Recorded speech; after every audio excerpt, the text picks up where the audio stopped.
Yes, we are so happy to have Dr. Shane Legg, who is the founder of DeepMind, to be here. And thank you very much for coming all the way from UK to this G1 Summit. Thank you very much. At the same time, thank you very much for Dr. Shane Gu for a great introduction. You have been the bridge builder between real-world robotics and also AI as well. Thank you for your introduction. At the same time, thank you, Akiko, how should I call Murakami-san, for joining us. She has been like a pioneer in data safety science, and bridging data and also large-scale data and also safety. And this is the first time ever conducted, a session conducted in English. And I hope that this, at the same time, translation is being done on the screen by Kotoba Technology of Kojima-san. Thank you for your cooperation. I hope things will work well. And then, I'm so glad that, such a great figure to be joining us for G1 Summit. Let me start to asking you, Dr. Shane Legg, could you share, I have prepared well, could you share what originally drew you to the quest of AGI? And we are now at the point where the realism AGI is no longer a fringe theory. Looking back at your early definitions of AGI at DeepMind, which technical hurdles have proven more difficult than anticipated, and which breakthroughs have progressed faster than you had expected? Okay, thank you. And yes, thank you so much for welcoming me here. It's a great honor to be able to be here and address all of you today. I think a key point in my interest in AGI occurred in the year 2000, and I was reading a book called The Age of Spiritual Machines by Ray Kurzweil. And in that, he talks about all sorts of things, but he talks about the increasing power of computation over time and the amount of data would be increasing over time and so on. And after that, I became convinced that this progress in computation power and data would continue for a few decades. And that would mean that very powerful artificial intelligence would be possible in the 2020s and the 2030s. And so I decided to then bet my career on that prediction. Okay. So that's when I decided to go to Switzerland and do a PhD in artificial intelligence. So that was really a turning point for me. And it turned out to be a very good prediction all these years later. The key challenge we had when we first started DeepMind and we wanted to build an artificial general intelligence, an AI with general capabilities, I believe was the ability to build very large models, AI models or neural networks, that were able to form abstractions, right? Abstract concepts. And that is what allows them to understand things and to generalize effectively. And I think the most important breakthrough there was a model called the Transformer, which was invented in Google. And it's now the basis of all the LLM chatbots you see today. That was the model that could be scaled to billions of parameters and would form sufficient abstractions to be able to have some kind of understanding of all this data at very, very large scale. So I think that was the biggest breakthrough, and that's what allowed the sort of forming of abstract concepts and so on. And the biggest challenge, was that the other question? Yeah. I think the biggest challenge we're facing at the moment is probably continual learning, which is the ability for an AI system, once it's deployed, to keep learning over an extended period of time. They can learn over shorter periods of time in something that's called a context window, but in order for an AI to become really valuable, like a human, it needs to keep learning over years. And we haven't cracked this problem yet. I think there are some promising avenues to addressing this problem. But that, I think, is one of the big limitations of current systems. Let me ask you a follow-up question about, you have founded DeepMind. How did you decide to start DeepMind? and then at the same time, it has become the pioneer in AI, and which has created history of those to follow, like OpenAI and Anthropic. And how did you initiate that? Yes, so I, after my PhD degree in Switzerland, I became interested in the connection between artificial intelligence and neuroscience. And so I went to a place called the Gatsby Unit, which is at University College London. And it's a place that studies both neuroscience and artificial intelligence together, and in some cases, the connections between the two. And it was while I was there, I met Demis Hassabis, the co-founder of DeepMind, with me. And we shared a belief that artificial and general intelligence would be possible within a decade or two. And we thought about trying to do this in academia, but we decided that it would require too many resources and scale to do in academia, so we need to do it as a business. I was a bit more skeptical. I thought in 2009, 2010, it would be too difficult to start an artificial intelligence company. And it was actually very difficult raising funds. People didn't want to invest in it. But we eventually got some funding from the United States, and that's how we started the company. We knew it would be a number of years before AI became powerful, but we wanted to get started before the AI wave came, so we were early. But it just makes it harder to get funded. But then later on, we had to sell to Google because we were still small. We were only 100 people, and the area was taking off, and the big tech companies wanted to get all our employees because we had lots of deep learners. And so that's when we had to sell to Google, and then Elon Musk was one of our investors. So then he didn't have a stake in DeepMind, so he wanted a competitor, and then you have OpenAI and da-da-da-da. So all these things happen afterwards. Yeah, so we sort of started the whole process there in a way. Yeah, so we are so happy to have such a pioneer of AI, and actually a great entrepreneur as well, starting up AI research company. And then it must have been so difficult to raise funds, but you were not able to raise funds from UK, but from US. Yeah, so we raised about $200,000 equivalent, I think, in the United Kingdom. Not so much. Mostly from people who knew Demis from his private. Okay. And then the first big investor was Peter Thiel. I see. Peter Thiel. Yeah, so, well, he's famously contrarian. And so when we met him in San Francisco, we told him we wanted to build an artificial general intelligence company. And he went and talked to a lot of professors, and they all said, this is a terrible idea. You should never invest in this. So then he called us back and said, I'll give you some money. You seem like really smart guys, and you're doing the opposite of what everybody else is doing. So I'll give you a try. But I think his contrarian nature also proved to be a problem as well, because a few years later, in 2013, AI was taking off, and everybody wanted to invest in it. And we said, okay, if DeepMind is going to keep continuing independently, we need a huge investment now, because all the big techs are interested. And he's like, oh, it's a hot area now. And he's not so interested, so he sold. He should have kept on. Kept on owning DeepMind. Sure. As an entrepreneur, you always there are quite a few entrepreneurs here, and we all know it's so difficult to get funded initially.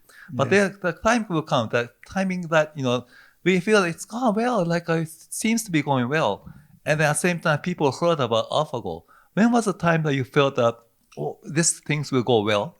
And at the same time, let me hear about the story about AlphaGo. How did you, end up doing AlphaGo? And then after that, I will ask Shane Gu and also please go ahead. Don't worry. I'll give it a shot. Because the story is so interesting, Because the story is so interesting. So we had many moments that were exciting. The first one was DQN playing Atari games. Oh yeah. And it would just look at the screen and the score, and it would learn to play it by itself. You wouldn't have to tell it anything. That was our first breakthrough. And then Demis is a very passionate game player. He loves chess, he loves Go, he loves poker, he loves computer games, he loves all the games. And Go was famous as a game that computers were not very good at. They'd already done chess, they'd already done a number of other things, checkers and so on. But Go was the last, because the depth, the complexity in the game of Go is so much more than in chess or other games. And so the computers couldn't handle it. And so that really got Demis excited. It's like, okay, we want to do the hardest game now. We want to go for the big one. And so I think we recognized that the deep learning approach was becoming sufficiently mature to be able to be applied to Go. So we could give instead of just relying on search to look through all the possibilities, which is impossible in Go because it's so many possibilities, there are so many different moves, we could rely on the deep learning to evaluate in a more intuitive way how good a board position is, and also recommend good potential moves to consider in the search. And that was, I think, that combined with a self-learning loop where you learn from your own mistakes, that was the combination that led through to the breakthrough. So that was a very exciting period. Let me just ask one more question about, like, as an entrepreneur, I always have to worry about cash flow. But in terms of like DeepMind, it doesn't seem like some kind of business model which will create cash flow until AlphaGo. And then at the same time, like, I'd like to hear about what kind of culture you had in DeepMind, because it seems like people are having fun with scientific discovery. Like, I'd like to hear about your story about how you got funded with cash flow and business model and also culture. Yeah, so prior to Google, artificial intelligence researchers were not very expensive. Things have changed. And that's partly why we had to go to Google, because we realized that the researchers were becoming very, very expensive, but also the cost of the compute was becoming enormous. The capital expenditure at Google this year, this is public information, but the capital expenditure at Google this year on AI hardware is $185 billion. Wow. Only hardware? Only That's hardware. the CapEx, yeah. Wow, CapEx. So we knew that this was going to happen and was going to go. And so we needed to partner with a company that could afford it.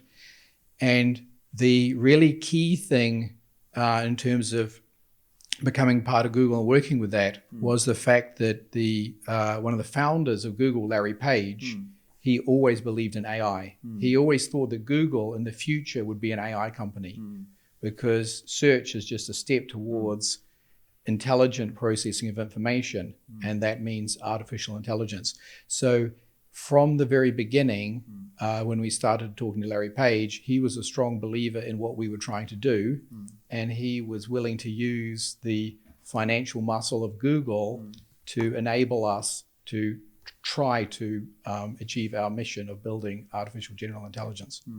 So that's how we dealt with our cash flow. I see. That's good. Thank you very much. Let me go to Dr. Shane Gu. So looking from like OpenAI and Google, and then what are you finding recently interesting and exciting for you? And then how is it exciting for you to be working with Dr. Shane Legg? Currently, on the technical side, I'm working on a project that's between Gemini, which is a language model, and Veo, which is the video generation model. I actually wrote a paper on evaluation like 6 months ago that essentially if you really want to capture all the information in the world, all kind of intelligence, in fact, Shane can agree, like besides continual learning, this visual spatial learning is kind of key. So I'm kind of co-leading that reasoning project, which includes a lot of modeling and collaboration between the Gemini and Veo to make that kind of stuff work. So I'm very excited about that. I also have a small team that's working on Gemini's reasoning model thinking. We are a bit behind maybe on coding, but we're going to catch up very quickly.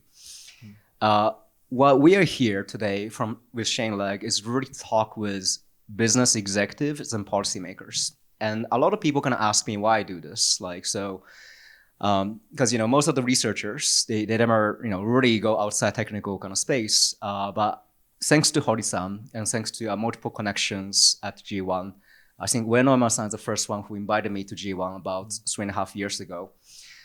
But the reason I enjoy it has pretty much kind of three reasons. So the first reason is that AGI is really about AGI. So I have to know what's the best intelligence in every field.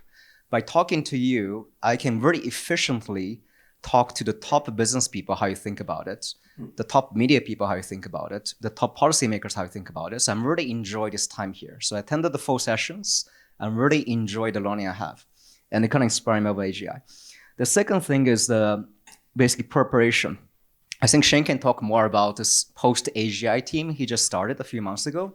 But essentially, AGI is going to be very consequential because it's replication of the intelligence which drive every single society. So it's going to change every single society. You got to rebuild it. So we got to start a conversation. But thankfully, I think Shane can talk more later.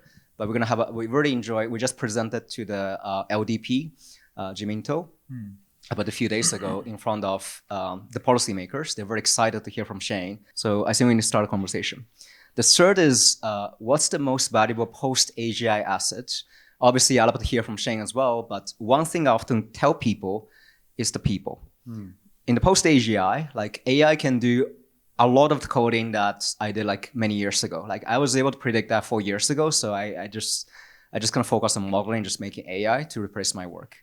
But anything sort of productive, you're gonna feel a lot of difficulty to compete with AI. But what's really kind of keeping us unique, what's really kind of keeping valuable, I think is a human asset. It's really the human relationships, trusts, and those kind of things really take time and build. So hopefully this time I'm really excited to bring Shane Legg here to really start a network, start a conversation, to really kind of form the trust between Shane Legg, DeepMind, or in general just the West, with the best and brightest of Japan. So thank you so much for inviting. So hearing from Dr. Shane Legg, we heard about what is going on globally in AI development.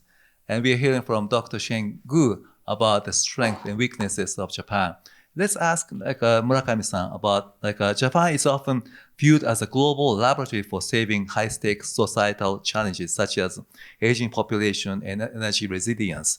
From your perspectives at the AI Safety Institute and SOMPO, how can Japan move from being a consumer of AI to a leader in applying it to these critical real-world frontiers?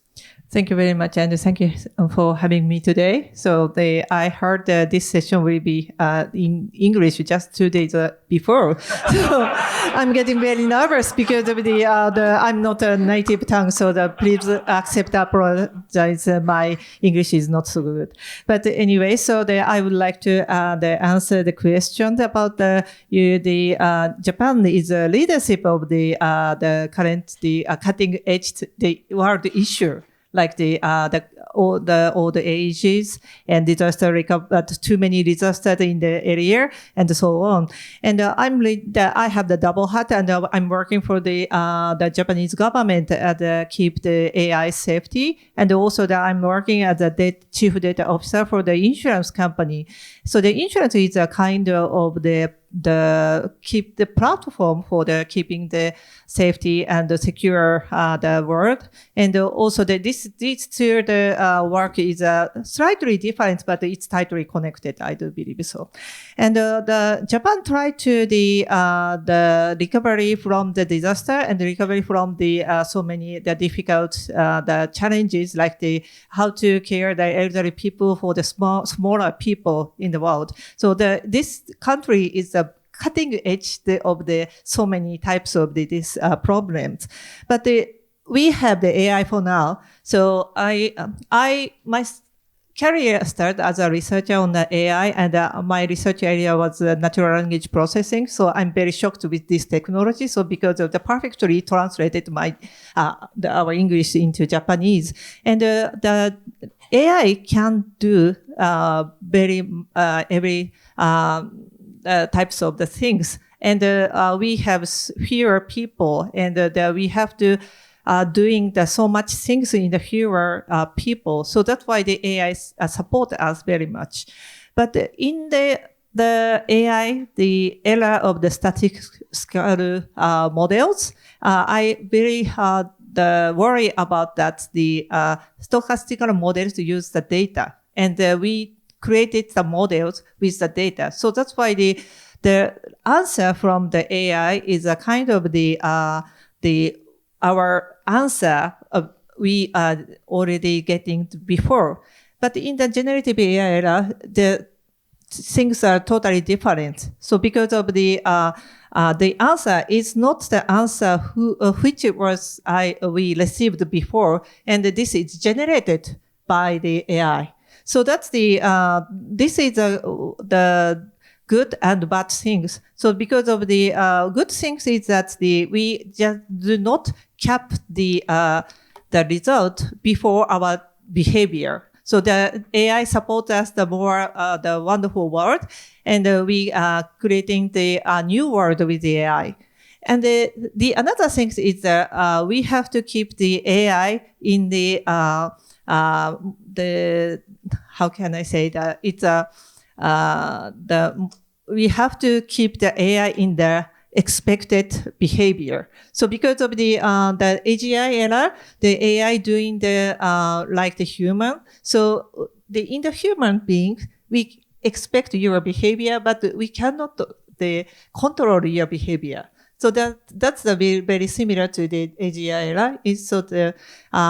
We cannot control the AGI perfectly. So that's why I do believe that we have to keep thinking about the AI safety and how to treat the data in the future. So it's not directly the response for your question, but I do believe so. Okay, thank you very much. So let me go back to Dr. Shane Legg. So AlphaGo was about winning in a closed environment game.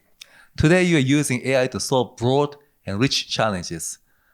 How do you think about ensuring human benefit and safety in these very rich and open environments? Yeah, so this is a very important question. In the past, when AI systems would do one very specific thing, the safety was not so much of a concern. So AlphaGo can only make Go moves, and there's only so much risk with making Go moves, right? So it's not a big problem. Whereas as AI becomes more general and starts interacting with many, many things in the world, then the range of behaviors that can be problematic, as you were saying, starts becoming very, very large. And we can't test every possible behavior in every possible situation in the world. That's impossible. So we need to have different approaches to solve this much more difficult safety problem. So we need to do things like check the robustness of the model. Does it have a good understanding of things in the world? We need to test it in all kinds of adversarial situations where we're trying to get it to behave badly and seeing if it's able to resist and keep behaving in a way that's acceptable. We need to do things like interpretability, where we look inside the model and try to understand whether what's going on inside the model is consistent with what the model is saying and doing, so that we can trust the model better. Because it's like not just listening to someone's words, but being able to look inside their brain and see what they're thinking a bit, right? And making sure that looks good. We also need to have better techniques of monitoring, which means the system is deployed and it's acting in the real world, and we may have another system that is observing it and looking for cases of misbehavior. So I think it's going to be very important to work on all of these things and make the systems much more robust and trusted, and we can catch problems when they arise much more quickly. But there is another very important part, it's now, but I think even increasing in the future, which is these AI systems have what some people call a constitution, which is a written explanation of the values and preferences and so on that AI system should have.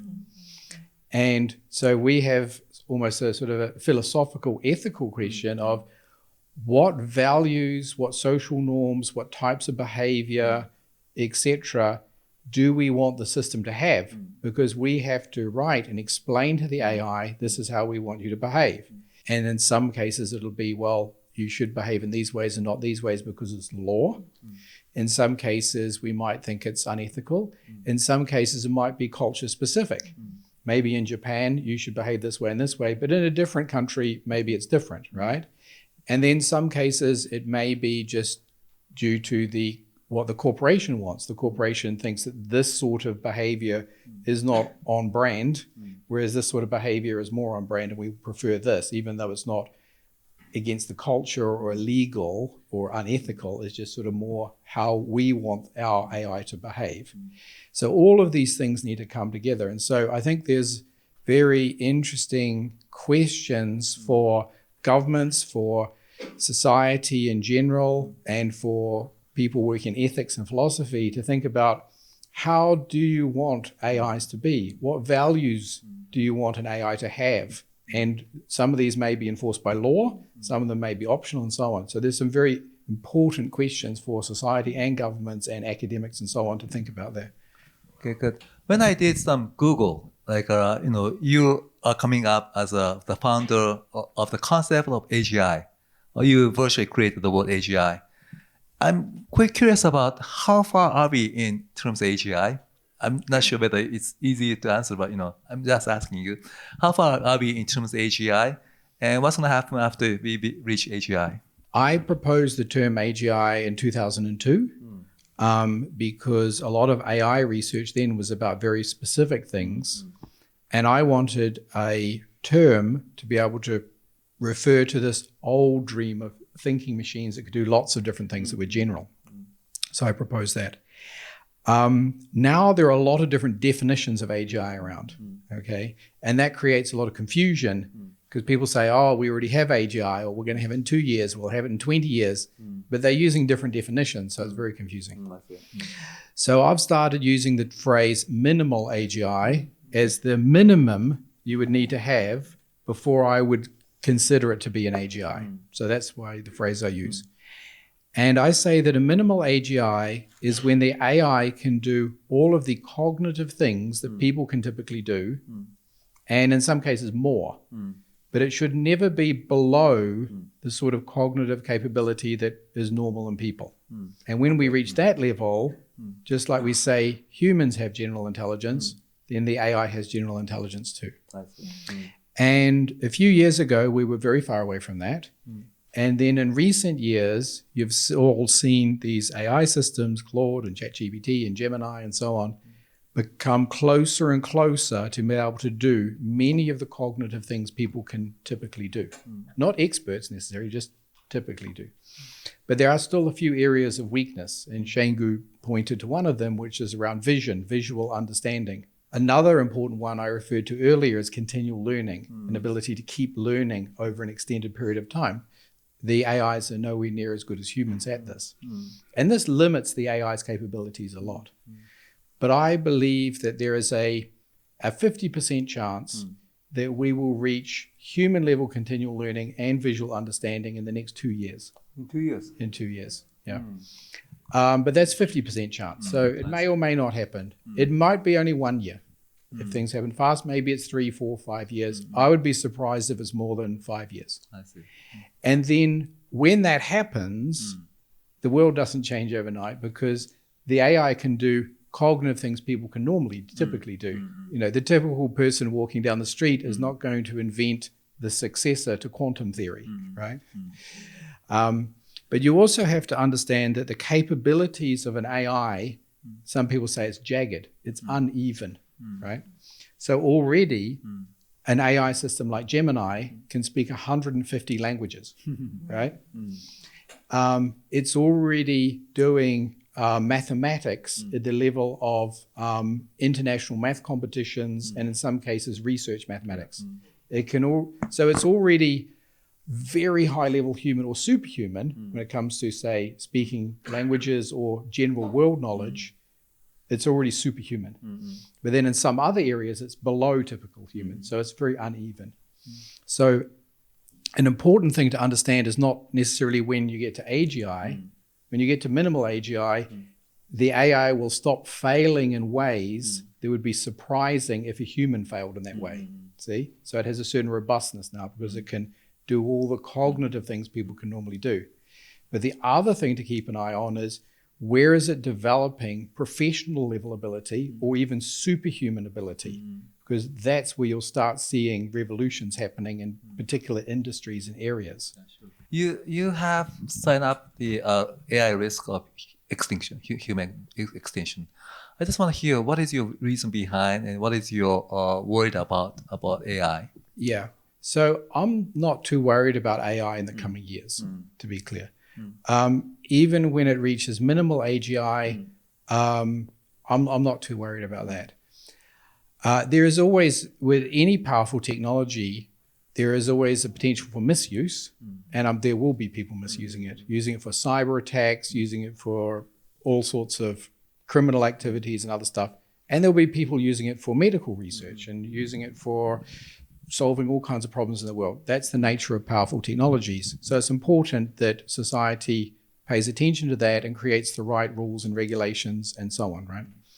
If you're worried about these more extreme risks, that is where we go further into the future and we wonder whether the AI could become extremely intelligent, superhumanly intelligent. And so then there's a question of, we may know how to make something with approximately human level intelligence safe and ethical and reliable. Do we know how to do it further in the future with something that has a superhuman level of intelligence? And we don't know the answer to that at the moment. And that means that there is some element of risk. My hope is that as we get to AGI, minimal AGI, we will get very good at aligning these systems with human values. And that seems to be what's happening today. The alignment of the systems is actually getting better and better in a way that's more optimistic than some people were worried about a few years ago. If that trend continues, we may find ourselves with superhuman AI in the future that's superhumanly ethical and responsible. And then we would live in a very good world because it would have incredible capabilities, but it would actually be more consistently ethical than even most people, right? So that's the dream, but we don't know yet. That's too far in the future. And so there is some risk associated because we just don't know all the answers yet. Being a moderator, I'd like to ask one more question. And I'm running a business school. And then running a business school, they talk about the AI world, the education is going to change because the skill set that we require are going to be changed. How do you envision the schools have to change in terms of education? Or how would your kids or your grandkids want to be educated? Yeah, that's a good question and a hard question too, actually, because there will be a lot of change.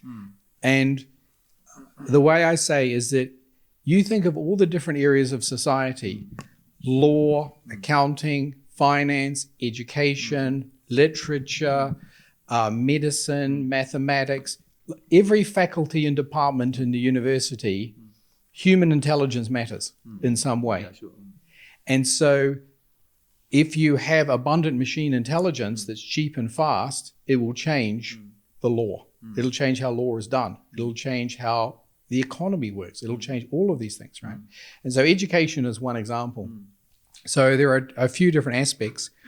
One is that it will be possible to have personalized tuition that's cheap and good. And so if I wanted to learn Japanese, I don't need a Japanese person around to teach me. I can get the AI to talk to me and teach me Japanese because it knows 150 languages.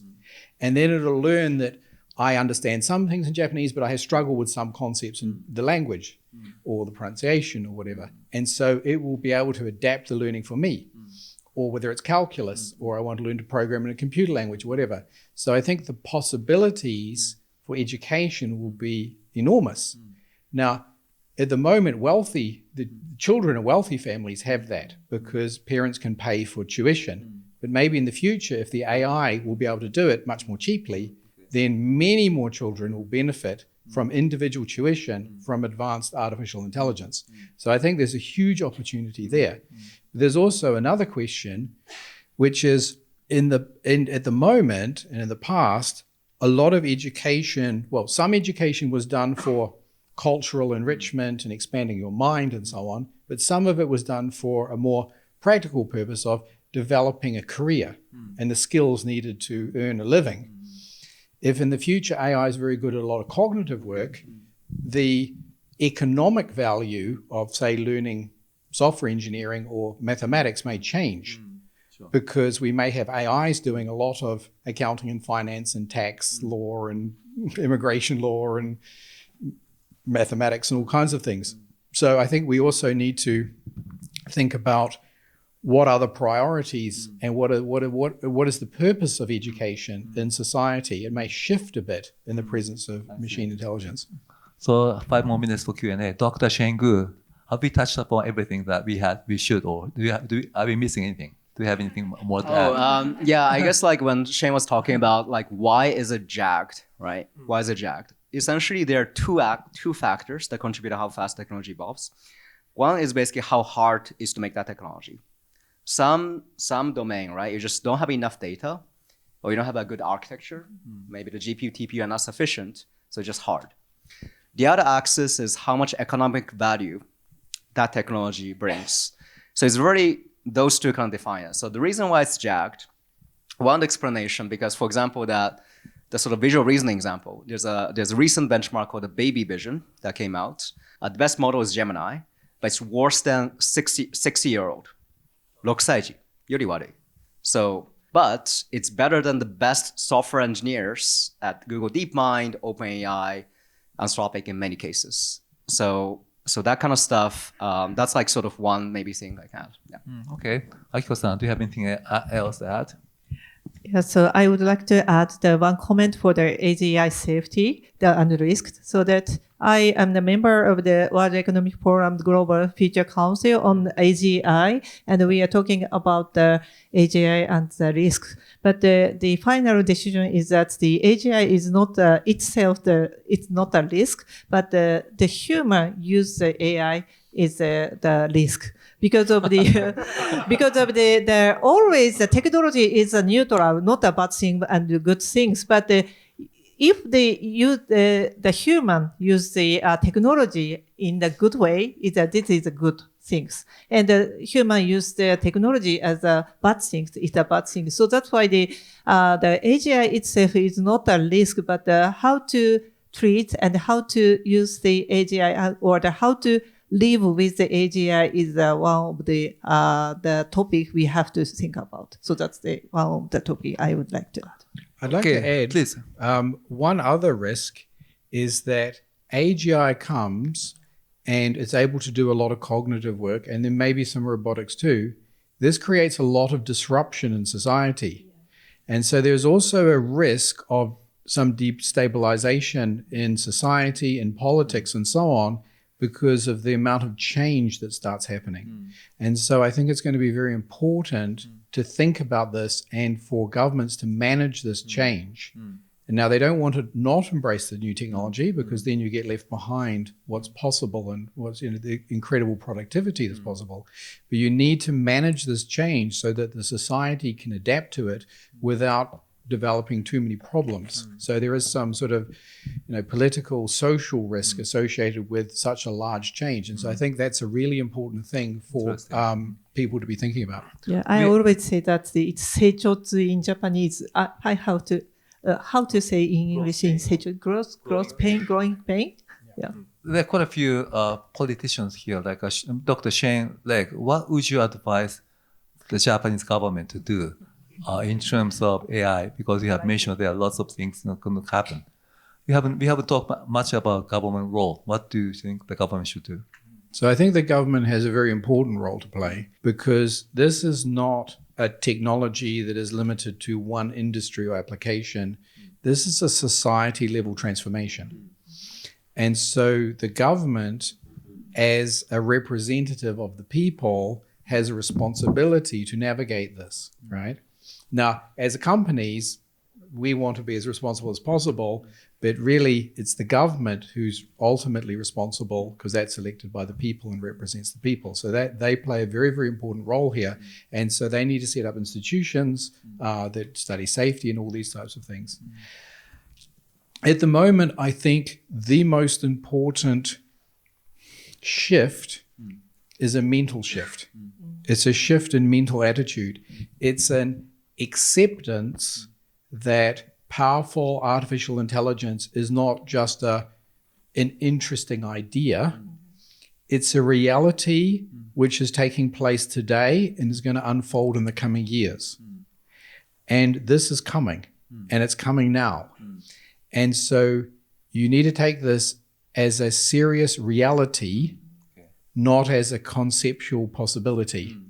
And if you take it as a serious reality, then you need to strongly support things like safety institutes. You need to make sure there are forums where this is taken seriously and discussed. Okay, what are we going to do about this problem? What are we going to do about shifts in employment? What are we going to do about how it affects some of our, strategic questions for the country?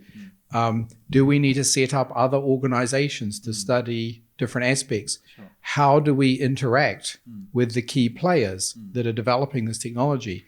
What things should be done in Japan? What things should be done through collaboration with trusted? All these sorts of questions need to be worked on and taken very seriously, so that as this keeps unfolding, Japan has the thinking in place to navigate this to its benefit.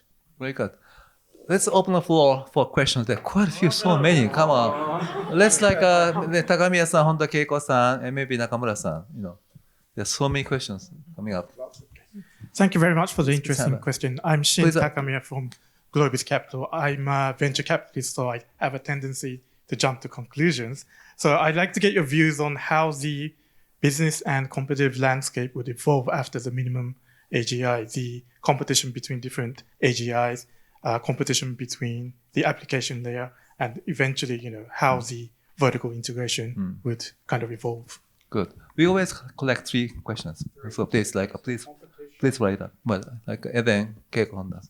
Oh, hi. Well, thank you very much. This is very interesting, very fascinating discussion. I'm Keiko Honda.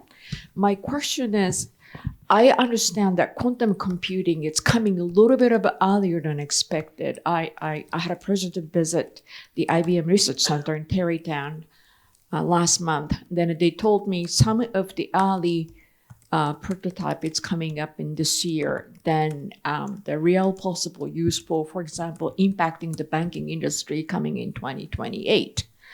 How the accelerated progress of quantum computing is impacting on the AI side. Okay, one more question, Nakamura-san. Hi, I'm Kimi Nakamura from the Minister of Foreign Affairs, Japan. Thank you for the insightful discussions. I have a question for Dr. Shane Gu from an international angle, which is when talking to the developing countries, I often observe the growing concerns over the too much dependency on the tech giants of the foreign countries, especially China and the United States to a certain extent. I always wonder what products and the services of the Japanese industries might be effective to address the imperative needs of those countries to mitigate such dependency. Thank you. Dr. Shane, Okay. answer 2 questions. I'll try to address the first 2 and then hand over to Shane Gu.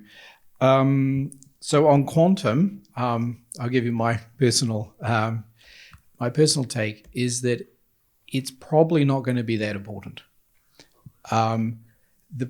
If you study quantum computation, it's very difficult to create a quantum algorithm for most things. So most algorithms from normal computers, you cannot run them on a quantum computer. You have to design the algorithm in a very clever way so that all the wrong answers cancel each other out and you're left with the right answer. And it's very hard to do that. So there are a few very specific types of things you can do with quantum algorithms. Some of them, such as factorizing large numbers, can be used to break some types of encryption. And so if that were to happen, a bunch of types of encryption could be broken and then you could reveal the secrets. That said, there are other types of encryption which is generally believed would not be susceptible to a quantum attack, but it's not entirely sure. So if that does happen, people would switch to types of encryption that are not based on prime number factorization. There are other things quantum algorithms can do, such as table lookups, But taggable lookups with something like a binary tree indexing are already log time, which is super, super fast. And that's why when you do a Google search, the answer comes back like this. So the fact you can go to order 1 complexity doesn't really matter. So I would say overall, it's probably not going to matter too much. And at any rate, we're going to have so much classical computation in the coming years, we're going to see incredible results anyway. So I don't think it probably matters too much for most things. The one thing that I think it will matter a lot for is material science, because the interactions in molecules have a quantum nature to them. And you can explore that very effectively with a quantum computer, much more effectively than with a classical computer. So for material science, that might turn out to be a very important innovation. But for many other areas, I would think not so much. Around competition, I think we will see a few players developing in the coming years, but particularly in places like China. But I think globally, the number of so-called frontier labs at the very frontier of capabilities will never be that big, or at least not for the coming years, because the cost of operating at the frontier is extremely high. And so economically, it doesn't make sense that 100 different players are trying to all do the same thing if you're spending billions of dollars a year doing it. And so it's better that there's, 5, 10 frontier players. At the moment, I'd say there's really 3, OpenAI, Anthropic, and Google DeepMind. Maybe there'll be 5, maybe there'll be 10, I don't know. But you're not going to have 100 because it doesn't make economic sense. If there were, they would start merging together to combine resources to be more competitive. So you end up with sort of a small number of players due to the economic dynamics of it. And then the other thing is that progress is so fast that if you are willing to operate a generation behind, that becomes much, much more cheap, including, the computation becomes cheaper, but also the algorithms are increasing in efficiency a lot every year. So if you can, do something that's 6 months or even a year behind, you can do it. And then finally, because it's so competitive for market share, the cost of access to frontier models is actually very low. It's basically driven by the marginal cost of actually deploying these models, not so much by the fixed cost of developing them, because it's amortized over a lot of customers. And so because the competition is so fierce, you can get access to models really, in a sense, at a very good price at the moment, because we're all competing very hard to get the access to the models. So I think these are some of the economic considerations. Now, that may change in the future if progress at some point slows down, for example, because then more players would catch up, there'd be more deployment and so on. So we have to see how the progress happens as well. But there are some of the considerations, I think, in the coming years around the competitive structure here. Okay, Dr. Shane Gu, about dependency. Yeah, so I give a one-line answer and then pass it to Shane Legg. So basically my one-line answer is basically like for the robotics kind of area, I don't think the Europe and the US alone can be competitive with China because of the entire manufacturing supply chain. And I think the West basically must have like countries like Japan, and I can pretty much only think about Japan to be an ally to basically competitive physical AI. But I'd love to hear the Shane Legg's answers. Or shall we go on to other questions? Or? I'm trying to remember exactly the question. Yeah. Oh, that's okay. Let's go on to other questions. Any other questions? Like so many. Okay, we ask one, and then maybe Mukayama-san, 2 and 3. Hi, thank you. I'm Taku Mezawa from CHC Japan. Some experts have said that toward the realization of AGI or ASI, the biggest hurdle is actually various restrictions human beings are giving to AIs. How do you think about that argument, and what should we do? Okay, Karen-san. Thank you very much for your explanation. I'm a politician from LDP, so thank you for the few days ago as a presentation as well. My question is very simple. The recent interaction between Anthropic and US government/DOD, how do you view this interaction, and what are the implications of this incident. Okay, last question to you. Do you have a microphone? Yes. Hi, I'm Yuko Noguchi. I'm a lawyer. My question is, what's really the key things for, human-centric AI or human in the loop in the age of AGI, especially when we look at, AI Act in EU, they try to pre-design it and sort of like failing it. So what's your suggestions about what the law or government should do in that context? Okay, we have only 4 more minutes and we have to be punctual. So you can ask any kind of question you like. You can ignore some questions if you like. Within 4 minutes, please. About the Anthropic and United States government, we are obviously watching it with great interest.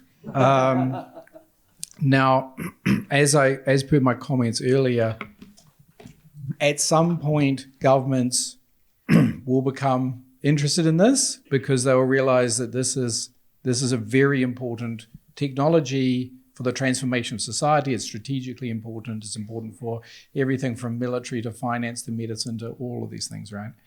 And so it's expected that governments, and including military and so on, will start to become more and more interested in this. That's just part of the reality of a very, very powerful and general technology. So it's something we are watching with interest. We're not so actively involved in this. It's really between Anthropic and the US government at the moment, but we are watching it with interest. That's all I'll say. What other question? Do you want to answer? Dr. Shane Gu, do you want to say something? I forgot. Okay, that's okay. Human in the loop? Okay, so let's. Do you want to say something like that? Yes, about how to improving the human is one of the topic we have to tackle in. So say that the human sometimes misuse the AI, but I say that it's related to every single question. But I do believe that we have to think about how to treat such kind of the problems with the cutting edge technology. So that's the very simple answer that. Okay. For 2 more minutes, one last word for the leaders of Japan. What would you like to say? Whatever you want to say. Why don't we start with Dr. Shane Gu? Great. So Japan's unique. Leaders like Shane Legg really will appreciate working together. I think Japan can really contribute something extremely unique to welcoming this era of AI. So let's work together and then look forward to that day. Okay, let's ask Akiko first. So I would like to say to the Japanese government, I'm a part of the Japanese government, but say that they are very limited to thinking about the AI sovereignty. So that's the only by Japanese and Japanese technology, but so on. But I do believe that it is very neat to thinking more globally, not only in Japan, thinking about Japan. Okay, so Dr. Shane Legg, messages to Japanese leaders. Yeah, I actually agree with both of these messages here. I am looking for places around the world that are able to see what is coming here, take this seriously, and then try to navigate it in a cohesive way as a society, right? In a structured way with a planned approach. And I think Japan is a country that may have that ability to do that. And so I'm here to talk to people to see if leaders in business and in government are open to the idea that this is a very, very powerful technology. It will transform Japan, and that Japan should start thinking about this and all the different aspects of it now so that it's properly prepared to do it. And if that is the case, Japan could even be a model for other countries that I think at the moment are less willing to realize what is coming here and the need for transformation and the need to think about this in advance in order for this to go well. And so my dream is that Japan could really embrace this and really be a role model for other countries. And so when other countries start thinking about, oh, we didn't see this AI thing coming, what are we going to do? They'll say, oh, well, Japan has a good plan. Japan's doing some of the right things. They'll put some of the policies, the measures, and the thinking in place for how this is going to benefit Japan. Maybe we should go and talk to the Japanese and find out what they're thinking. For that purpose, you have to come back again to Japan. And you have to impact to Japanese society because your input and your presence is so much important. So please join us for giving big hands of applause to all the panelists here, especially Dr. Shane Legg for coming all the way from UK to join GMO Summit. Thank you very much. Hey, thank you.